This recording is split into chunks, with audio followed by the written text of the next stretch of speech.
Coneixeran el projecte anomenat IUS. Vol potenciar les idees dels nous emprenedors joves que projecten una bona iniciativa, però que els falta els recursos i les plataformes per tirar-la endavant.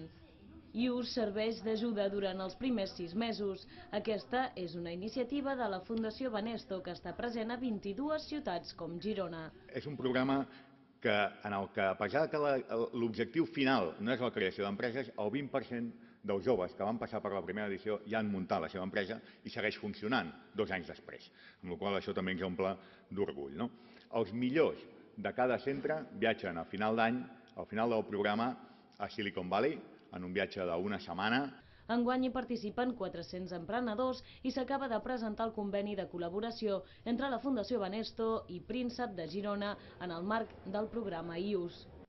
Per què volíem col·laborar amb Youth? Perquè es tracta d'un projecte que provoca, ens sembla, que el talent col·lectiu emergeixi, que crea a cada ciutat on s'implanta un entorn de col·laboració entre els joves emprenedors.